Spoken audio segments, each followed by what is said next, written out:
بسم اللہ الرحمن الرحیم قل هو اللہ احد اللہ الصمد لم یلد ولم یولد ولم یکن له کفوا احد۔ الحمد للہ رب العالمین والصلاة والسلام علی اشرف الانبیاء والمرسلین وعلى آلہ واصحابہ ومن تبعہم بإحسان الی یوم الدین، اما بعد۔ محترم حضرات، بزرگوں، دوستوں، عزیزوں، پردہ نشین خواتین، ماں اور بہنوں، گزشتہ مجلس میں ہمارے ساتھ جو موضوع تھا، پریشانیوں سے نجات کیسے حاصل کیا جا سکے، تو ہم میں سے ہر شخص پریشان ہے، اور ان پریشانیاں بھلے وہ روحانی ہوں یا جسمانی ہوں، ہر ایک کا علاج ممکن ہے۔ اللہ تبارک و تعالیٰ نے ہر ایک کا علاج بتایا ہے۔ تو آج کی اس مجلس میں چاہتا ہوں کہ جتنا جلد ہو سکے اس سے ہم فارغ ہو جائیں تاکہ دوسرے موضوعات لے سکیں۔ تو گزشتہ درس میں ہم نے بہت ساری پریشانیوں کو ہم نے اپنے سامنے جانا کہ آدمی کیسے کیسے پریشان ہوتا ہے۔ جیسے کہا، کبھی والدین کا غم بچوں کے تعلق سے ہوتا ہے، کبھی مستقبل کے خوف کا عالم ہوتا ہے کہ آگے کیا ہوگا، میرے بچے کیسے جئیں گے، اگر کچھ ہو جائے گا تو میں کیسے جیوں گا، آدمی کو یہ غم لاحق ہوتا ہے۔ کبھی آدمی کو گناہوں کا غم ہوتا ہے، زندگی میں بہت سارے گناہ ہو جاتے ہیں تو آدمی سوچتا رہتا ہے کہ میں نے یہ گناہ کیے ہیں، کیسے اس سے نجات پایا جا سکے، کیسے گناہوں کو بخشا جا سکے۔ کبھی مبلغین اور دعوت دین دینے والوں پر جو مصائب آتے ہیں جو رسولوں پر آئے گئے، اور اسی طرح جو آج ہمارے ساتھ ایک بات جو کل رہ گئی تھی وہ تھا عبادات کا غم۔ آدمی کی کوشش ہوتی ہے کہ عبادات صحیح طریقے سے بجا لائیں۔ بہت کم لوگ ہوتے ہیں جو اپنی عبادتوں کے بارے میں سوچتے ہیں، ورنہ عام طور سے لوگ یہ ہوتے ہیں کہ مسجد گئے، جیسے چاہے نماز پڑھ لی، سلام پھیرا، باہر نکل گئے۔ اب ان کو احساس نہیں ہوتا کہ ہماری عبادتیں کیسی ہوتی۔ ہم آپ کے سامنے مثال پیش کریں گے پیارے نبی صلی اللہ علیہ وسلم کی کہ اذان دے کر لوگوں کو مسجد میں جمع کرنا ہے۔ اذان نہیں تھی، لوگوں کو مسجد میں جمع کرنا ہے۔ کیسے جمع کریں گے؟ پیارے نبی صلی اللہ علیہ وسلم کو ایک صاحب مشورہ دیتے ہیں کہ اللہ کے رسول صلی اللہ علیہ وسلم ایسا کرتے ہیں کہ جب بھی نماز کا وقت ہوگا ہم جھنڈا اڑائیں گے، جھنڈا دیکھ کر سارے لوگ مسجد کو آ جائیں گے۔ اور ایک صاحب نے کہا کہ نہیں صاحب، ایسا نہیں، ایسا کریں گے کہ آگ جلائیں گے، آگ دیکھ کر سارے لوگ مسجد کو آ جائیں گے۔ کسی نے کہا کہ ہم وہ ناقور بجائیں گے، جیسے چرچ میں بجاتے ہیں یا مندر میں بجاتے، سارے لوگ مسجد میں آئیں گے۔ طرح طرح کی رائے، طرح طرح کے مشورے۔ اللہ کے رسول صلی اللہ علیہ وسلم اور صحابہ نے ہر رائے کو مسترد کر دیا کہ نہیں صاحب یہ نہیں چلے گا، یہ تو کافر بولتے ہیں، وہ ساری چیزیں۔ عبداللہ بن زید یہاں کہتے ہیں کہ عبداللہ بن زید رضی اللہ تعالیٰ عنہ فرماتے ہیں کہ میں بھی اسی فکر میں گھر گیا تو کہتے ہیں کہ اللہ تعالیٰ نے رات میں خواب میں فرشتے کو بتلایا، ان کو خواب میں بتلایا کہ فرشتے نے اذان دی، اللہ اکبر اللہ اکبر لا الہ الا اللہ، یعنی ساری اذان انہوں نے خواب میں دیکھی، عبداللہ بن زید رضی اللہ تعالیٰ۔ صبح ہوئی، دوڑے دوڑے آئے، اور یہی خواب حضرت عمر فاروق رضی اللہ تعالیٰ عنہ نے بھی دیکھا تھا، اور جیسے انہوں نے کہا یہ خواب میں نے بھی دیکھا ہے، اور اللہ کے رسول صلی اللہ علیہ وسلم فرمایا کہ بات صحیح ہے، تمہاری آواز اتنی پیاری نہیں ہے، اتنی بلند نہیں ہے جتنی حضرت بلال کی ہے۔ تو یہ کوشش ہو کہ عبادت بالکل صحیح ڈھنگ سے ہو، جیسے صحابہ کو جو صدمہ تھا، ملال تھا کہ کوئی ایک ایسا طریقہ ہو جس کے لیے عبادت کو تمام لوگوں کو جمع کیا جا سکے، تو آدمی اپنے طور سے کوشش کرے کہ اس کی عبادت صحیح ہو۔ کبھی آدمی علماء کے ساتھ بیٹھے کہ صاحب میں ایسی نماز پڑھتا ہوں، ذرا دیکھ کے بتائیے کہ کیا میری نماز صحیح ہے، میری دعائیں صحیح ہیں۔ آدمی اس کا معائنہ کرے اور اس کا جائزہ لے کہ کیا میری عبادتیں واقعی صحیح ہیں، کیا میری عبادتیں سنت کے مطابق ہیں۔ تو آدمی کو کبھی عبادت کا غم بھی ہوتا ہے، جیسے کہا گیا۔ اسی طرح جو چیز ہمارے پاس گزشتہ درس میں آخری بات تھی، سچے کو جھٹلائے جانے کا غم۔ اگر کوئی سچا ہے تو اس میں ہم نے عبداللہ بن زید اور عبداللہ بن ابی ان دونوں کا واقعہ بیان کیا کہ کیسے اس نے مدینے سے پیارے نبی صلی اللہ علیہ وسلم کو نکالنے کی بات کہی اور انہوں نے جا کر اللہ کے نبی کو بتلایا تو انہوں نے بالکل انکار کر دیا. اور اسی طرح جھوٹی تہمت کا غم، جب کسی آدمی پر، امانت دار آدمی کو خائن کہہ دیا جاتا ہے، کسی پاک دامن عورت عفیفہ کو زانیہ کہہ دیا جاتا ہے، بری عورت کا لقب دیا جاتا ہے، تو پریشان ہو جاتی ہے. تو اس کے لیے ہم نے واقع حضرت عائشہ رضی اللہ تعالی عنہا پر جو بہتان لگا، اور اسی طرح مریم جن کے بارے میں قرآن کہتا ہے کہ بغیر شوہر کے جب وہ حاملہ ہوئی تو لوگوں نے کہا یا اخت ہارون ما کان ابوک امرأ سوء وما کانت امک بغیہ، اے ہارون کی بہن یہ تیرا بچہ کہاں سے آیا، یہ تیرا پیٹ کیا ہے، یہ تیرا بچہ کیا ہے، جبکہ تیری شادی نہیں ہوئی. تو وہ کچھ کہہ نہیں سکی، پریشان تھی. فاشارت الیہ قالوا کیف نکلم من کان فی المہد صبیا. پھر اللہ تعالیٰ نے اس بچے کو زبان دی، اس بچے نے اپنے ماں کی صفائی بیان کی.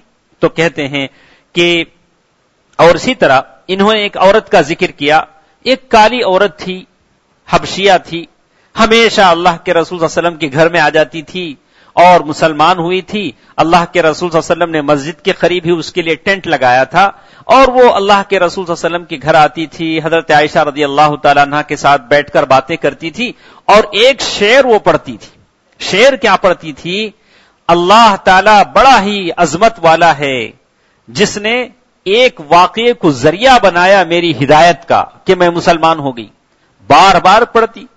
تو حضرت عائشہ رضی اللہ تعالیٰ عنہ نے پوچھا کہ اجی اس واقعے کے پیچھے کیا ہے، یہ شعر جو پڑھتی ہو کیا مطلب ہے اس کا؟ تو انہوں نے کہا کہ ماں ایسی بات ہے کہ میں ایک جگہ نوکرانی کرتی تھی، اس گھر کی لڑکی نئی نویلی کمر بند پہن کر نکلی، جو سونے کا کمر بند ہوتا ہے جسے بیلٹ کی طرح لوگ باندھتے ہیں، اور اچانک ایسا ہوا کہ وہ گرا تو چیل اسے لے اڑی. چیل تو چیل ہوتی ہے. اب لوگوں نے چوری کا الزام مجھ پر لگا دیا، مجھے مارا پیٹا، میرا سارا جسم انہوں نے ڈھونڈ ڈالا اور مجھے اور مارنے کی کوشش کی. تو میں پریشان ہو گئی. اتنے میں اللہ تعالی نے ایسی قدرت کا ایسا عجیب نمونہ سامنے آیا کہ چیل دوبارہ واپس آئی اور اس نے وہ چیز وہاں ڈال دی. لوگوں نے دیکھ لیا کہ میں بے گناہ ہوں. تو میں نے اس واقعے نے مجھے ہدایت کا ذریعہ بنا دیا، جیسے مسند احمد وغیرہ نے روایت کیا، کہا کہ اس واقعے نے مجھے ہدایت کا ذریعہ بنا دیا، میں مسلمان ہو گئی. تو کہتے ہیں کہ پاک دامن عورتوں پر، پاک تینت لوگوں پر الزام لگایا جاتا ہے تو ان کو بڑی تکلیف ہوتی ہے. ہم تو نیک ہیں لیکن مجھ پر الزام کیوں لگتا ہے؟ اسی طرح کچھ لوگوں کو قرض کی ادائیگی کا غم ہوتا ہے، جن کو قرض ادا کرنا ہوتا ہے. جس کو قرض لے کر ادا کرنا نہیں ہوتا اس کا تو کوئی سمسیا ہی نہیں ہے. جو لوگ قرض لیتے ہیں، اور پھر انشاءاللہ ہم کسی مجلس میں قرض کے مسائل بیان کریں گے کہ جو قرض کا لین دین کیسے ہوتا ہے. تو کہا کہ کبھی قرض کا اللہ کے رسول صلی اللہ علیہ وسلم باقاعدہ دعا کرتے تھے، ہم بتائیں گے. تو آدمی کو کبھی قرض کا غم بڑا ہوتا ہے. اس کے لیے مثال کہا کہ جنگ جمل، اللہ کے رسول صلی اللہ علیہ وسلم کے انتقال کے بعد جب حضرت علی رضی اللہ تعالیٰ عنہ کا زمانہ آیا تو دو جنگیں ہوئی، ایک جنگ جمل، ایک جنگ صفین، جس میں یہ جنگیں آپس میں صحابہ کرام کے بیچ میں ہوئی. اس میں منافقوں نے پوری طرح سے منصوبہ بند کام کیا کہ مومنوں ایک دوسرے کے خلاف مومن لڑیں. تو جنگ جمل کے رات حضرت زبیر رضی اللہ تعالی عنہ اپنے بیٹے عبداللہ بن زبیر کو بلاتے ہیں، بلا کر کہتے ہیں کہ بیٹا کل جنگ ہونے والی ہے اور جنگ میں جو بھی مرے گا یا تو ظالم ہوگا یا تو مظلوم ہوگا، اور مجھے امید ہے کہ میں مظلوم ہو کر مروں گا، اور جب میں مر جاؤں تو میرا قرضہ ادا کرنا. باپ نصیحت کر رہے ہیں بیٹے کو، یعنی زبیر رضی اللہ تعالی عنہ، عبداللہ بن زبیر رضی اللہ تعالی عنہ. اور ساتھ میں انہوں نے کہا کہ بیٹا اگر میرا قرض ادا کرنے تجھ پر بھاری پڑ جائے تو میرے رب سے مدد چاہنا، میرے آقا سے مدد چاہنا. تو عبداللہ بن زبیر رضی اللہ تعالیٰ عنہ فرماتے ہیں کہ جب مجھے محسوس ہوا کہ قرض ادا نہیں کر پاؤں گا، میں نے اللہ تعالیٰ سے دعا کی، اللہ تعالیٰ نے میرا قرضہ آسان فرما دیا. یہ ان لوگوں کے لیے جو قرض لیتے ہیں دینے کی نیت سے، اسی لیے کہا کہ اگر کوئی قرض دینے کی نیت سے لیتا ہے تو اللہ تعالیٰ اس کا تعاون کرتے ہیں، اس کا ہیلپ کرتے ہیں، اس کی مدد کرتے ہیں۔ اور اسی طرح پریشان کن خواب دیکھنے کا غم، کبھی ایسا ہوتا ہے لوگ خامخواہ پریشان ہو جاتے ہیں، رات میں کوئی خواب دکھتا ہے، صبح صبح آ جاتے ہیں، شیخ صاحب ایسا ہوا، کفن ہی کفن، مردے ہی مردے، ہم تو قبرستان میں رات گزارے، ایسے خواب لوگوں کو دکھتے ہیں۔ تو یہ خواب ایسا ہوتا ہے جو آدمی کو پریشان کر دیتا ہے، کبھی ماں مر جاتی ہے، کبھی باپ مر جاتا ہے، کبھی خود مر جاتے ہیں، خواب میں ایسا ہوتا ہے، آپ کو بھی ہوا ہوگا، ہم بھی دیکھتے ہیں۔ تو اس کے لیے انہوں نے کہا کہ ایسا خواب پیارے نبی صلی اللہ علیہ وسلم کو بھی آتا تھا۔ کیسے؟ اللہ کے رسول صلی اللہ علیہ وسلم نے خواب دیکھا کہ سارے خزانے بھر دیے گئے ہیں اور ہاتھ میں 2 سونے کے کنگن بھی ہیں، سونے کی بنگڑیاں ہیں اللہ کے رسول صلی اللہ علیہ وسلم کو، اور ان سونے کی بنگڑیوں سے اللہ کے رسول صلی اللہ علیہ وسلم کو بڑی تکلیف ہو رہی ہے، کوفت ہو رہی ہے۔ تو اللہ تعالی یعنی ان کو حکم ملتا ہے کہ ان سونے کے کنگن کو پھونک دیں۔ اللہ کے رسول صلی اللہ علیہ وسلم نے اسے ایسے پھونک دیا، وہ دونوں کنگن اڑ گئے۔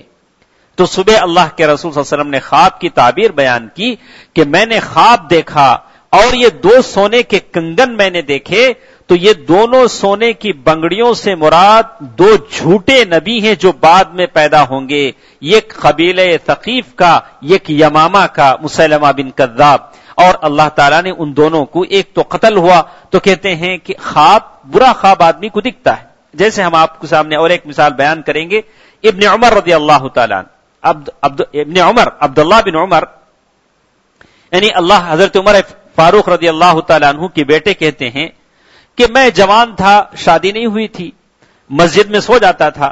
جوان لوگ ایسے ہی کرتے ہیں کہ فری ہوتے ہیں، کوئی ذمہ داری نہیں ہوتی، اللہ تعالیٰ ہر جوان کی حفاظت فرمائے۔ کہتے ہیں کہ میں جوان تھا، مسجد میں سو جاتا تھا اور دیکھتا تھا کہ اللہ کے رسول صلی اللہ علیہ وسلم جب نماز پڑھتے تو سارے لوگ خواب بیان کرتے، اللہ کے رسول صلی اللہ علیہ وسلم میں نے ایسا خواب دیکھا، میں نے ویسا خواب دیکھا۔ تو میرے دل میں تڑپ پیدا ہوئی، اے کاش میں بھی کوئی اچھا خواب دیکھوں، اللہ کے رسول صلی اللہ علیہ وسلم کو بیان کروں تو اللہ کے رسول صلی اللہ علیہ وسلم اس کی تعبیر بیان کریں۔ تو میں نے تمنا کی، رات سوتے سوتے میں نے دعا کر لی، اے اللہ اگر میں نیک آدمی ہوں تو مجھے بھی ایک خواب بتلا، تاکہ میں اللہ کے نبی صلی اللہ علیہ وسلم کو کہہ دوں کہ میں نے خواب دیکھا ہے، اس کی تعبیر بیان ہو۔ تو انہوں نے کیا خواب دیکھا؟ خواب دیکھا رات میں سو رہے ہیں، ایک فرشتہ آیا، اس کے ہاتھ میں بڑا سا گرز ہے جو مارتے ہیں، کہا کہ اس نے یہ ہاتھ پکڑا، اور ایک آیا اور اس نے ادھر پکڑا اور دونوں لے گئے، اور کہتے ہیں کہ میں دعا کر رہا تھا، یا اللہ مجھے جہنم سے بچا، یا اللہ مجھے جہنم سے بچا، اور یہ دونوں پکڑ کر لے جا رہے تھے۔ اتنے میں اور ایک فرشتہ آیا، اس نے کہا کہ تم اچھے آدمی ہو، کوئی بات نہیں ہے، تم ڈرو نہیں، تم اچھے آدمی ہو۔ کہا کہ مجھے بالکل جہنم کے سر پر لے جا کر ٹھہرا دیا گیا، اور میں نے دیکھا کہ جہنم گول کنویں کی طرح، باوڑی کی طرح ہے، اور اس کے اطراف گھڑے گھڑے جیسے ہیں، مٹکے جیسے، اور ہر 2 مٹکوں کے بیچ میں فرشتے ٹھہرے ہیں، اور میں نے وہاں دیکھا کہ کچھ لوگ الٹے لٹکائے گئے ہیں، اور میں ان کو صاف پہچانتا تھا کہ یہ قبیلہ قریش کا وہ آدمی ہے، وہ آدمی ہے، وہ آدمی ہے۔ تو انہوں نے کہا، بعد میں انہوں نے کہا کہ تم بڑے اچھے آدمی ہو اگر تم زیادہ نمازیں پڑھو۔ تو خواب ختم ہوا، پسینے میں شرابور، صبح آئے، اب اللہ کے رسول صلی اللہ علیہ وسلم سے پوچھنے کی ہمت نہیں ہوئی، اچھا خواب رہتا تو خود پوچھتے، یہ خواب تو الٹا تھا۔ تو گئے اپنی بہن ام المؤمنین حفصہ رضی اللہ تعالی عنہ کے پاس۔ ان کی بہن حفصہ اللہ کے رسول صلی اللہ علیہ وسلم کی بیوی ہیں، ہم تمام کی ماں ہیں۔ سیدھے اپنی سسٹر حفصہ کے پاس گئے، کہا کہ اجی رات میں ایسا میں نے دعا کیا خواب کے لیے تو مجھے خواب ایسے پڑا۔ تو اللہ کے رسول صلی اللہ علیہ وسلم سے حفصہ رضی اللہ تعالی عنہ نے بیان کیا کہ اے اللہ کے نبی، ہمارے بھائی نے ایسا خواب دیکھا ہے۔ تو پیارے نبی صلی اللہ علیہ وسلم نے فرمایا کہ عبداللہ نیک آدمی ہیں، اگر رات کو وہ تہجد پڑھا کرتے، وہ تو نیک آدمی ہیں، لیکن اگر وہ تہجد کی پابندی کر لیں تو وہ بہت نیک آدمی ہیں، وہ تو نیک آدمی ہیں، اگر تہجد کی پابندی کرے تو اور بہت نیک آدمی ہیں۔ تو عبداللہ بن عمر رضی اللہ تعالیٰ عنہ کے بارے میں آتا ہے، جب سے انہوں نے یہ بات سنی کبھی تہجد کو ترک نہیں کیا، کبھی تہجد کو نہیں چھوڑا. ایک ایسا انسان جس کی سیر کرائی گئی ہو، جس نے فرشتوں کو دیکھ لیا ہو، ان کے حالات کو دیکھ لیا ہو، کہا کہ اب وہ تہجد کیسے چھوڑے گا؟ اللہ کے رسول صلی اللہ علیہ وسلم نے کہہ دیا کہ یہ ایسا آدمی ہے اگر تہجد پڑھ لے تو بہت اچھا ہے، یہ کامل ہو جاتا ہے. تو دوستو عزیزو، پردہ نشین خواتین، ماں اور بہنوں، یہ تھی کچھ باتیں غموں دکھوں کی تعلق سے. ہم اس بات یہ دیکھیں گے کہ اس کا علاج کیا ہے، علاج کیسے ہوتا ہے، اس کا مداوا کیا ہے. تو سب سے پہلے انہوں نے بیان کیا پہلا علاج اصلاح عقیدہ ہے. پہلا علاج بیان کرتے انہوں نے کہا کہ اصلاح عقیدہ ہے، آدمی کا عقیدہ اچھا ہونا چاہیے. آدمی کا عقیدہ اچھا ہونا چاہیے. مصیبتوں کو اس لیے کہ اللہ تعالیٰ صاف طور سے فرماتے ہیں وَجَعَلْنَا بَعْضَكُمْ لِبَعْضٍ فِتْنَةً أَتَصْبِرُونَ وَكَانَ رَبُّكَ بَصِيرًا. اے لوگو، ہم نے تم کو دوسرے کے لیے امتحان اور آزمائش بنا دیا. بچے باپ کے لیے آزمائش، بیوی یعنی وائف ہسبینڈ کے لیے آزمائش، اور ہسبینڈ وائف کے لیے آزمائش. ساتھ کام کرنے والے ایک دوسرے کو آزمائش، ساہوکار کام کرنے والے کو، کام کرنے والا ساہوکار کو، یجمان کو آزمائش، سب ایک دوسرے کے لیے آزمائش. اللہ تعالیٰ نے کہا اتصبرون، کیا تم صبر کرو گے؟ آزمائش تو ہے. تو کہا کہ اس کے لیے چاہیے کہ آدمی کا عقیدہ اچھا ہو. کیسے؟ اللہ تبارک و تعالیٰ قرآن مجید میں فرماتے ہیں اسی عقیدے کے اچھا نہ ہونے کی وجہ سے انہوں نے کہا کہ روزانہ اخبارات میں ہم کیسے کیسے باتیں پڑھتے ہیں، ساری فیملی خودکشی کر لیتی ہے، سوسائڈ. فیملی کے سارے لوگ مر جاتے ہیں، قرضوں سے ڈر کر، غربت سے ڈر کر، بیماریوں سے ڈر کر، یعنی مصیبتوں کو، دکھوں کو برداشت کرنے، اس کی جواب دینے کی طاقت ان کے اندر نہیں.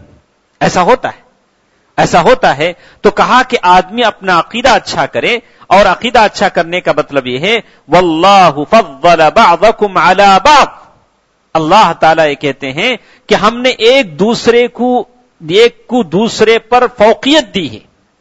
اگر میں چل کر جاتا ہوں، اگر میرے بازو بیٹھنے والا اگر کار میں جاتا ہے تو فوراً اللہ کی اس آیت کو یاد کرے کہ اللہ تعالیٰ کہتے ہیں کہ ہم ایک انسان کو دوسرے انسان پر فوقیت دیتے ہیں. یہ اللہ کا قانون ہے کہ سارے چل کر جائیں تو فوقیت کیسے؟ فوقیت کا مطلب ہی یہی ہے کہ ایک انسان پر دوسرا انسان سوپر ہوتا ہے. یہ چل کر جاتا ہے، وہ اڑ کر جاتا ہے.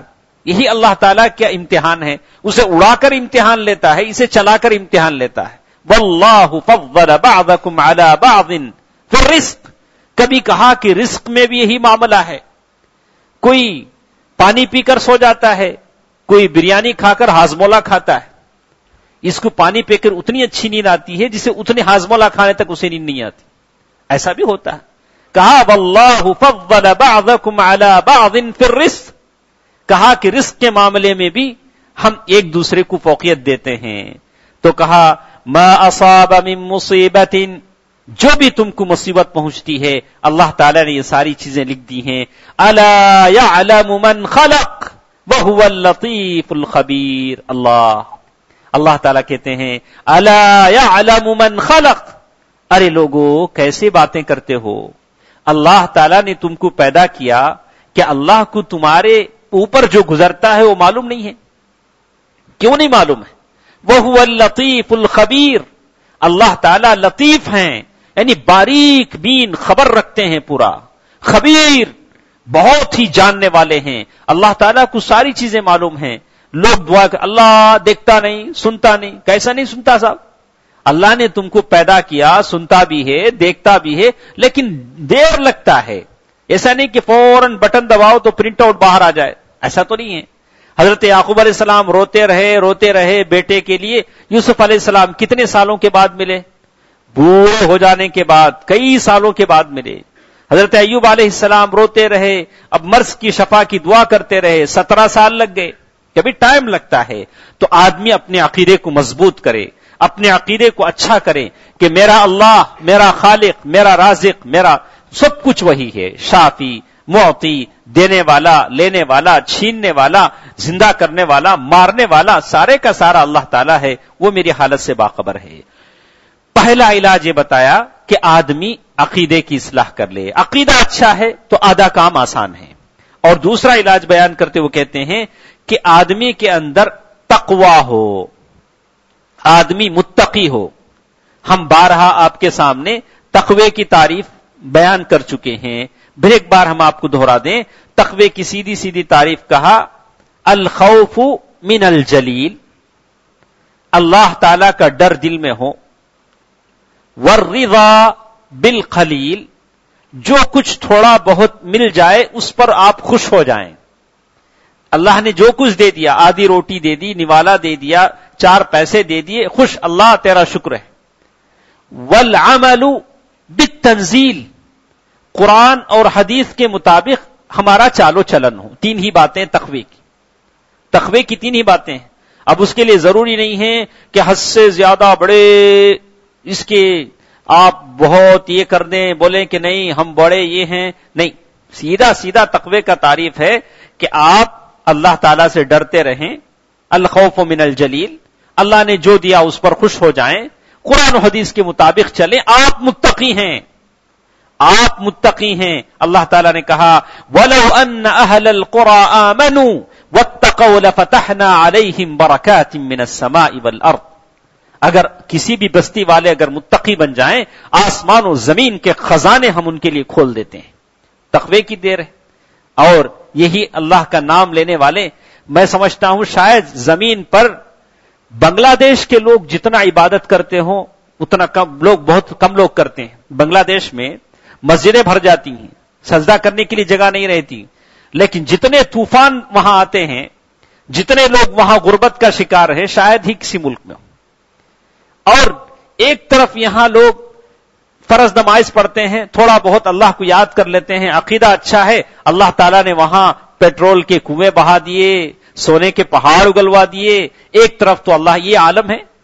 تو معلوم یہ ہوتا ہے کہ اللہ تعالیٰ کے پاس یہ دیکھا جاتا ہے آدمی کا عقیدہ کیسے. تو یہ تقوی کی بات کہی گئی. آپ اور ہم متقی بن جائیں تو زمین و آسمان کے خزانے آپ اور ہمارے ساتھ ہیں. اور اللہ تعالیٰ نے یہی بات کہی، وَمَن يَتَّقِ اللَّهَ يَجْعَل لَّهُ مَخْرَجًا وَيَرْزُقْهُ مِنْ حَيْثُ لَا يَحْتَسِبُ. جو اللہ تعالیٰ سے ڈرے گا، اللہ تعالیٰ اس کے لیے راستے کھول دے گا اور اسے ایسی ایسی چیزوں سے رزق دے گا کہ اسے وہم و گمان میں بھی نہیں ہوگا کہ یہاں سے مجھے پیسہ مل سکتا ہے، یہاں سے مجھے روزی مل سکتی ہے. اس کے خواب و خیال میں بھی نہیں ہوگا، لیکن اللہ تعالیٰ اسے دیں گے بشرطے کہ وہ متقی بن جائے. متقی بننے کے لیے کیا کرنا؟ 7 پہاڑ چڑھنا نہیں بھائی. متقی بننا سیدھا سادہ 3 باتیں جو ہم نے کہی. اللہ کا ڈر، لیکن اللہ کا ڈر بڑا مشکل ہے. کہنے کو تو آسان ہے اللہ کا ڈر. اللہ کا ڈر کیسے؟ بیوی کے ساتھ بیہیویئر میں اللہ کا ڈر، بچوں کے ساتھ سلوک میں اللہ کا ڈر، کہ زبان کھولنے سے پہلے اللہ کا ڈر، آنکھ دیکھنے سے پہلے اللہ کا ڈر، دل سوچنے سے پہلے اللہ کا ڈر، قدم اٹھنے سے پہلے اللہ کا ڈر. یہی بات ہے اللہ کا ڈر. ہر چیز میں اللہ کا ڈر. اسی لیے سلف نے کہا کہ ہر کام کرنے سے پہلے، ہر زبان سے بولی بولنے سے پہلے اس کا جواب تلاش لو، پھر کرو. کہ اس کام کے متعلق اللہ پوچھیں گے تو میں کیا جواب دوں گا. پہلے جواب ریڈی کر لو، پھر کام کرو. جواب ریڈی کر لو، پھر زبان سے بولو اللہ تعالیٰ اس بات کے تعلق سے پوچھیں گے تو میں کیا جواب دوں گا. تو پہلی چیز تھی مشکلوں کو برداشت کرنے کے لیے، غموں کی علاج کے لیے کہا کہ آدمی اپنا عقیدہ اچھا کر لے. دوسری چیز انہوں نے بیان کی، آدمی اپنے اندر تقوی پیدا کر لے. نمبر 3، کثرت استغفار اور توبہ. استغفار کے سیدھے سادے معنی ہیں آدمی اپنے گناہوں کی معافی چاہے. توبہ سیدھی سیدھی بات ہے، ہم اس سے پہلے جمعے کے خطبوں میں کہہ چکے ہیں کہ سب سے اچھی چیز سید الاستغفار. اللہم انت ربی لا الہ الا انت. اللہ کے رسول صلی اللہ علیہ وسلم بار بار سید الاستغفار کرتے تھے اور اس کی فضیلتیں بتائی گئیں. آسمان سے اگر بجلی بھی گرے، اگر کوئی سید الاستغفار پڑھ رہا ہو اور استغفار پڑھ رہا ہو تو اللہ تعالیٰ اسے بچا لیتے ہیں. تو آدمی سید الاستغفار پڑھے. ہم میں سے کتنے ایسے لوگ ہیں جن کو سید الاستغفار یاد ہے؟ بہت کم بزرگ لوگ ہوں گے جو سید الاستغفار یاد رکھتے ہیں. اور کبھی آدمی سوچتا ہے اللہ کے نبی نے سید کا نام دیا اس کو. سید الاستغفار یہ میں نے اور آپ نے نہیں رکھا، اللہ کے نبی نے وہ نام رکھا. اور اللہ کے نبی نے جب یہ نام رکھا تو کتنا پاور ہوگا اس سید الاستغفار میں. آدمی جانے اور اسے جستجو کرے، ڈھونڈے، لکھے اور اسے اپنے جیب میں رکھ لے، یاد کر لے کہ بھئی سید الاستغفار کیا ہوتا ہے. استغفر اللہ. حضرت انس بن مالک فرماتے ہیں کہ میں پیارے نبی صلی اللہ علیہ وسلم کو دیکھتا تھا کہ ایک مجلس میں کبھی 100 مرتبہ استغفر اللہ پڑھتے تھے. استغفر اللہ، استغفر اللہ، یا اللہ مجھے بخش دے، میرے گناہوں کو بخش دے.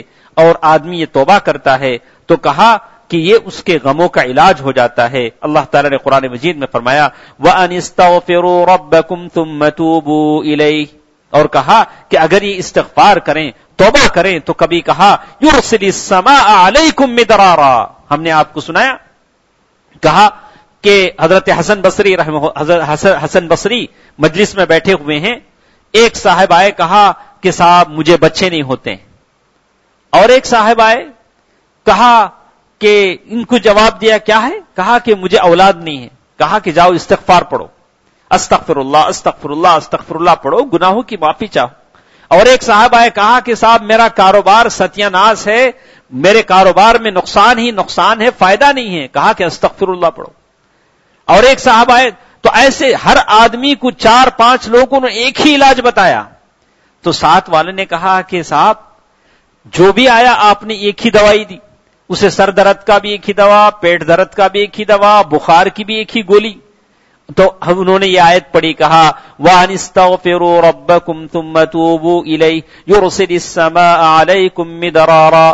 کہا کہ دیکھو اللہ تعالیٰ کہتے ہیں کہ اگر تم استغفار کرو گے تو آسمان سے بارشیں ہوں گی، قحط سالی نہیں رہے گی، کوئی غربت کو لے کر نہیں روئے گا، کوئی غریب نہیں رہے گا. وَيُمْدِدُكُمْ بِأَمْوَالٍ، اللہ تعالیٰ تمہیں مال و دولت سے نوازے گا، بشرطے کہ تم استغفار پڑھو.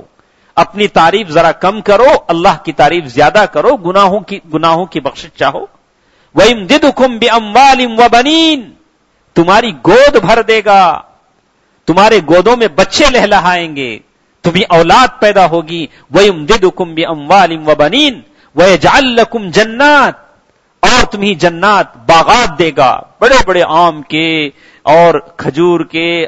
کہا کہ یہ سارے باغات اللہ تعالیٰ تمہیں دے گا.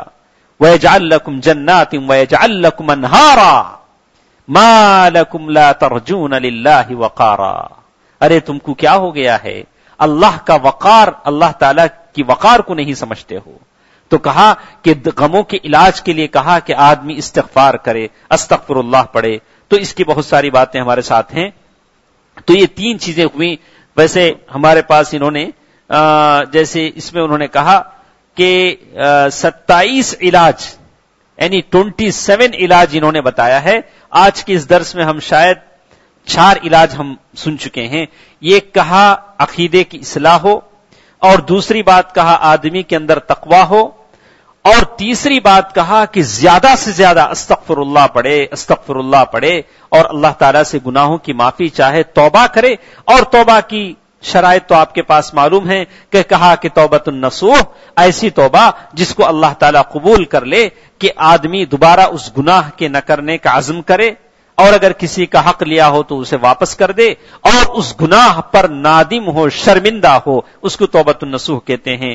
اور اسی طرح یہ چوتھا علاج انہوں نے بتایا کہ آدمی اللہ تعالیٰ کا ذکر کرے.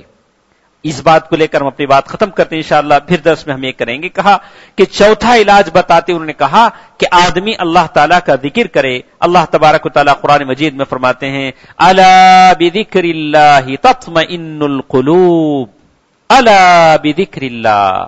دیکھو لوگو، اللہ کے ذکر سے دلوں کو اطمینان ملتا ہے. دلوں کو اطمینان کے لیے کسی ٹیبلٹ، ٹونک، یا کسی آدمی زیادہ پریشان ہو جائے تو کوئی سیریل دیکھتے بیٹھ جاتا ہے. کہا کہ مائنڈ فریش کرنا ہے، سیریل دیکھ کر مائنڈ فریش کرتا ہے. ایسا فریش ہوتا ہے؟ ایسے تو کوئی فریش نہیں ہوتا.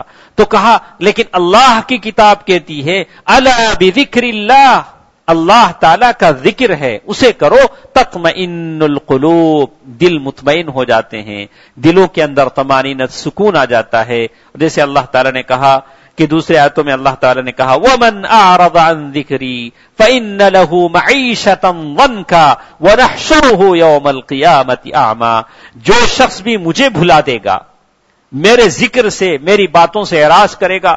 جیسے بہت سارے لوگ ہیں دنیا کی باتیں کرو تو بیٹھیں گے، ایک حدیث آپ شروع کرو بھاگ جائیں گے. کوئی دین کی بات سنانے کے لیے بولو، نہیں صاحب ارجنٹ کام ہے، فوراً فون آیا، خامخواہ فون آؤ نہیں آؤ سیل ہاتھ میں لے کر بھاگ جائیں گے. تو ایسا بھی ہوتا. کہا کہ ومن اعرض عن ذکری، یہ اعراض ہے ذکر سے، اللہ تعالیٰ کے ذکر سے اعراض کرنا ہے. ومن اعرض عن ذکری فإن له معیشة ضنکا، اس کی روزی کو ہم تنگ کر دیں گے، فقیر ہو کر مرے گا، دانے دانے کو تڑپے گا، نوالے نوالے کو تڑپے گا. اللہ تعالیٰ کا وعدہ ہے، اللہ تعالیٰ جو بھی کہتے ہیں سچ کر دکھاتے ہیں.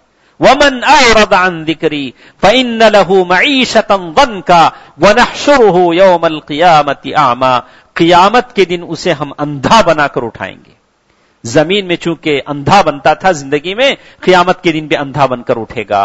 تو دوستو عزیزو، پردہ نشین خواتین ماں اور بہنوں، یہ 5 علاج تھے جو آج کی درس میں ہمارے ساتھ تھے، اور بھی بہت ساری باتیں ہمارے ساتھ ہیں. انشاءاللہ آئندہ مجلسوں میں ہمارے ساتھ آئیں گی. اللہ تعالیٰ جتنے بیٹھے ہیں، جتنی ہماری آواز سن رہے ہیں، تمام کے درجات کو بلند فرمائے. اللہ تعالیٰ تمام کے خطاؤں کو، لغزشوں کو معاف فرمائے. اللہ تعالیٰ ہماری زندگیوں کے دکھوں، درد، مصیبتوں کو خوشیوں سے بدل دے. اللہ تعالیٰ ہر دکھ، درد، غم، حزن و ملال کے بدلے ہماری نیکیوں میں اضافہ فرمائے. آمین برحمتک یا ارحم الراحمین. والحمد للہ رب العالمین. والسلام علیکم ورحمۃ اللہ وبرکاتہ.